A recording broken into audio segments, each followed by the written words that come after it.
Bon, parfait. Scène 1, prise 2, c'est ça. J'essaie de faire un live depuis tantôt pour prouver que je suis en vie.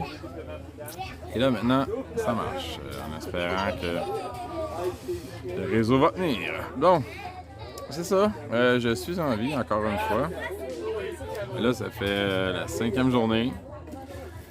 Si on suit la logique de la virologie, ben j'ai 14 jours encore que ça peut être en train d'incuber. Hein? Ouais. Donc, faut que je vous prouve que je suis en vie. Là, je suis dans un party avec des amis. Mais bon, faut que je prenne quelques minutes pour vous montrer que je suis encore en vie. Faut pas que vous pensiez que je me suis caché et que je me suis régénéré pendant une journée. Puis que j'ai pas... bon, peu importe. On sait que les virus n'existent pas, on s'en fout. Donc, je me suis fait poser une question hier, en fait 2 questions. Donc, en fait, c'est une question. Le sida, c'est un virus, donc tu dis, Patrick, que le sida n'existe pas. Et après ça, c'est quoi la différence entre les bactéries et les virus? Donc, on va répondre à ça aujourd'hui, très simplement. Donc, le sida, oui, c'est un virus théoriquement. Mais en passant, le sida en soi, le virus du sida n'a jamais été isolé. Ça veut dire quoi? Ça veut dire que on n'a jamais pris le sida d'une personne qui avait le sida. On n'a jamais extrait le VIH, en fait, le virus du VIH d'une personne qui avait le sida. C'est jamais arrivé. Pourtant, le sida a tué des millions de personnes. Donc, ça devrait être facile. C'est quelque chose de base, là. Théoriquement, si la personne a le sida, c'est parce qu'elle a des virus du sida en elle. Sinon, pourquoi elle serait malade? Donc, si la personne est en train de mourir du sida, tu devrais être capable de ressortir des virus du sida, de HIV. Mais bon, c'est jamais arrivé. Pourtant, c'est un des virus les plus connus de l'histoire, mais jamais isolé, comme aucun virus. Ah, mais non. Mais par contre, on continue à faire de la trithérapie. On a continué à faire de la trithérapie pendant des années et des années. Maintenant, on est rendu avec des traitements supposément meilleurs. Mais bon, c'est n'importe quoi. On n'a jamais isolé le virus. Comment on peut avoir un traitement? C'est juste n'importe quoi. Je sais pas si vous entendez les chiens, mais bon, c'est la vie. Donc, après ça, il y avait le sida. C'est ça. Le sida, en passant, là, Robert Wilner, Dr. Robert Wilner. Vous pouvez rechercher ça sur YouTube sans problème. Je pense que c'est encore sur YouTube. Robert Wilner. Dr. Robert Wilner. Ouais, lui, qu'est-ce qu'il a fait? Il s'est injecté du sang de sidéen en lui. Ouais. Ben oui. Ah oui. Quand tu sais que les sidéens, mais c'est pas ça. Les personnes qui ont le sida, entre parenthèses, là, mais quand tu connais ça, ben tu sais que c'est pas parce qu'ils ont le HIV qu'ils ont le sida. Le sida, c'est la maladie, c'est le résultat quand tu n'as plus aucun moyen de te défendre. C'est pas le virus du HIV qui crée ça. Mais non. C'est pour ça que Robert Wilner, faites des petites recherches. Robert Wilner, recherchez ça sur YouTube. Le gars, il s'est injecté littéralement du sang d'une personne sidéenne. Ben ouais. Comme moi. Moi, j'ai bu du liquide avec une guinée qui avait comme des virus. Sûrement, posément, là, selon la théorie des virus. Là. 2 fois, en 2 métros différents, j'ai lavé les poignées de porte du métro. Et croyez-moi, il y a des milliers de personnes qui sont passées là dans les heures avant que je l'ai lavé et que j'ai bu l'eau qui est résultée de la guenille avec quoi j'ai lavé.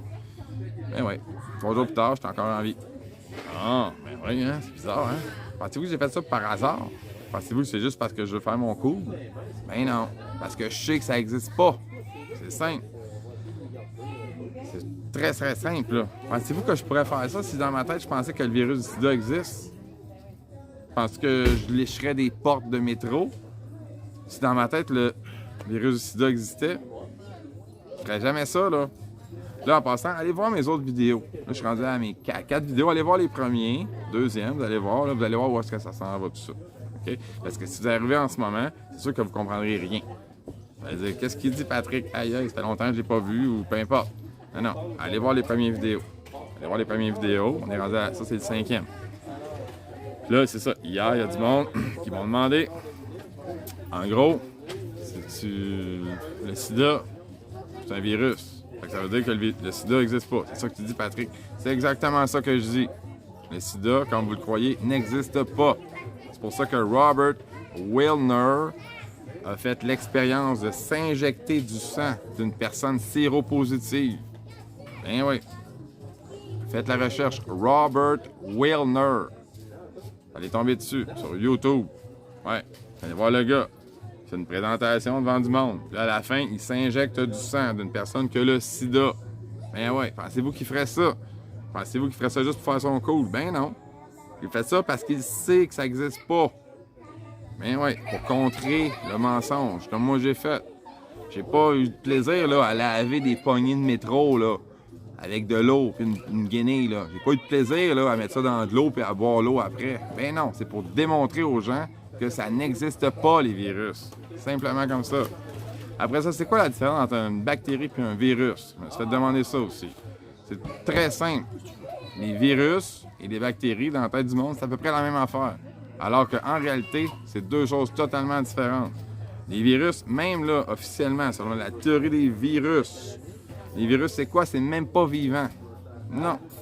Qu'est-ce que ça fait un virus, théoriquement? C'est indépendant, puis ça va aller piquer, ultimement, là, une cellule, puis ça va transformer la cellule en multitude de virus. C'est ça la logique de la virologie, théoriquement. Ouais. OK? Mais suivant cette logique-là, là, ça serait assez facile d'isoler un virus. Ben oui. Tu prendrais de la morve d'une personne qui est malade, tu mettrais ça dans une cellule bactérienne, une culture cellulaire, et ça serait facile. Le virus contaminerait toutes les cellules, puis ça deviendrait tout un virus, suivant la logique des virus, bien sûr. Mais c'est pas ça qui se passe. Ben non. Qu'est-ce qu'ils font pour isoler un virus? Je vais vous le dire, c'est quoi? C'est très simple. Ils prennent le virus, du chemu de virus, ben oui. Là, ils mettent ça dans une culture cellulaire, mais pas vierge, non. On va mettre du sérum bovin, puis on va mettre des reins de singe. Oui, on met ça, là, c'est ça la culture cellulaire dans laquelle tu mets le virus, OK? Là, ils espèrent que le virus vive dedans. C'est ça qu'ils font, en passant, pour isoler les virus. Oui, c'est ça qu'ils font. Allez faire vos recherches, OK? Là, qu'est-ce qu'ils font après? C'est simple, ils leur donnent le minimum de bouffe. Après ça, ils donnent des antibiotiques, puis après ça, ils empoisonnent la culture cellulaire. Puis après ça, qu'est-ce qui se passe? Ben oui, les cellules, ils meurent. Ben oui. Fait que là, qu'est-ce qui se passe? Les cellules, ils se détruisent, puis ils forment des exosomes alentour, parce que c'est trop acide. Donc, les cellules se défendent et se détruisent. Puis là, après ça, les fameux virologues, ils regardent ça. « Hey, on a des virus! » Bravo, c'est ça qu'ils font. OK? Par contre, si tu vas avec les bactéries, OK? Les germes, tout ça, là, c'est super facile, là. On isole ça, première année de médecine. C'est très facile. Une bactérie, là, tu mets ça dans un tapon de virus, puis là, ça se reproduit. Pas dans un tapon de cellules, ça se reproduit. Ça mange tout. Ça va manger des vieilles cellules. C'est ça que ça fait. C'est ça, une bactérie. Ça mange des vieilles cellules. C'est très simple. Ça, c'est prouvé en passant, les amis, là. Faites vos petites recherches, au pire, ça me dérange pas. Posez-moi des questions, là, dans vos commentaires, puis je vais vous envoyer des recherches, ou bien je vais faire des lives qui vont parler plus précisément. Je fais un live, ma belle. Parce qu'il y en a qui pensent qu'on peut mourir d'un virus. Donc, je parle à mon téléphone en ce moment. C'est une petite fille à une de mes amies, En gros, c'est ça. Donc, c'est pour ça. Aujourd'hui, je voulais pas vraiment faire de live, parce que là, bon, je suis en party comme entre amis. Mais bon, il faut prouver que les virus n'existent pas. Puis, il y en a qui comprennent pas encore, puis il y en a qui pensent que je sais pas c'est quoi la différence entre une bactérie et un virus. Une bactérie, en passant, c'est la base de la vie. Les bactéries partent, ils ont plusieurs formes, là. Il y en a 16, 17 que les humains ont pu décortiquer. Les bactéries passent de la somatide, première forme, quand les bactéries n'ont aucune vie. Là, tu mets un petit peu d'eau, là, les bactéries ils se forment. Là, ils ont plusieurs formes, ils ont 16 formes par la suite, selon la catégorie d'environnement qu'ils rencontrent. Les somatides, ça, c'est au début, quand l'environnement est quand même bien. OK? Quand tu manges bien, quand tu fais bien tes trucs, tu as juste les premières formes de bactéries dans ton corps. Les bactéries, en passant, c'est la première affaire qui est ton système immunitaire. Quand on parle de système immunitaire, on parle de tout ton système bactériologique qui va tout manger. Qu'est-ce qu'il ne faut pas dans ton corps? On a plus de bactéries que de cellules humaines dans le corps. Ça, c'est très peu connu, les amis. Donc, il faut quand même revenir à la base, tout simplement. Donc, la différence entre une bactérie et un virus, en gros, Tu sais même pas c'est quoi un virus. Personne ne sait c'est quoi un virus, en gros. Même les virologues ont une mauvaise idée de c'est quoi un virus. C'est aussi simple que ça. C'est quoi un virus pour un virologue? C'est simple. C'est une suite d'ADN, une suite de codes d'ADN qu'on va foutre dans un ordinateur qui va nous dire « Ah, ça c'est un virus. » C'est ça un virus pour un virologue. Ouais. On isole les virus d'une façon presque clandestine. C'est complètement débile. Parce que tu demandes à un ordinateur de te faire un virus selon une matrice que tu connais d'avant. Ben oui, on connaît des anciens coronavirus. Fait qu'on a des matrices à l'ordinateur, supposément. Puis après ça, qu'est-ce qu'on fait? On prend un tapon d'ADN puis on demande de faire fitter ça sur la matrice. C'est comme ça qu'on fait l'isolation en passant, les amis. Informez-vous un peu, OK? Fait que là, après ça, tu fais ton test PCR par rapport à quoi? Par rapport à quoi tu fais ton test PCR? Par rapport à ton esprit? Comment que ça te tente? Non, tu peux pas faire un test PCR qui a de l'allure. Le test PCR, c'est avec ça qu'on teste les gens en passant pour savoir s'ils ont le COVID ou non. Ben ouais. Le premier qu'on a testé, on a fait ça avec un genre de système digne d'une sorcière, ultimement. Là. Alors, tu mets ça dans un gros tapon, puis on demande à l'ordinateur de nous sortir une série d'ADN, puis après ça, c'est ça le code. Puis après ça, on va faire des tests spéciaux par rapport à ça. On va tester toute la planète entière, puis on va se demander s'ils ont le COVID. Hein? Ben oui, c'est juste n'importe quoi. Informez-vous un petit peu. OK, donc, on va finir ça aujourd'hui, là. Différence entre une bactérie et un virus, c'est très simple. Une bactérie, c'est indestructible. Ça a un cycle de vie qui va s'adapter à son environnement. Les virus, c'est une invention. Les virus, dans la réalité, c'est quoi? C'est des exosomes. Les exosomes, c'est quoi? C'est des cellules. C'est des cellules qui produisent ça, qui produisent des solvants pour aller gérer l'environnement alentour des cellules. C'est ça des virus. Les exosomes. Faites vos recherches un petit peu. Puis l'autre partie, ça pourrait être ça aussi quand on regarde ça, quand on fait mourir les virus ou je sais pas trop quoi, les cellules, puis qu'on regarde ça après, là. Mais c'est ça, on détruit les virus. On détruit, les cellules, puis après ça, on dit que c'est des virus. Wow, bravo! Tu sais, c'est pas parce que c'est là que c'est ça, là. La cause, ça veut... C'est intense. C'est pas parce que quelque chose est là que ça existe à cause de ça. C'est ça l'affaire. Pasteur a fait ça, Koch a fait ça, tous les gens qui ont fondé la théorie des germes ont fait ça. OK? Mais mélanger corrélation et causalité. Causalité et corrélation ne sont pas les mêmes choses. Pas parce qu'il y a une corrélation que c'est ça qui cause quelque chose. Là, on est 150 ans plus tard, là, puis on fait ça encore. Ben ouais. Ah, ouais, ça doit être ça qui cause ça. Non, c'est simple. Qu'est-ce qui cause ça? La personne est trop acide. Elle doit faire sortir des toxines. C'est comme ça qu'elle le fait. Tout simplement. On en reparlera. Donc, le sida n'existe pas. Simple comme ça. Le sida n'existe pas comme par rapport à la raison. Le sida n'existe pas parce que c'est pas le HIV qui cause le sida. Oui, il y a des gens qui se retrouvent dans des situations où est-ce que leur corps est détruit, ils n'ont plus de système immunitaire. Oui, ça, ces personnes-là, tu peux dire qu'ils sont sidéennes, mais c'est pas le HIV qui cause ça. C'est toutes sortes d'autres raisons.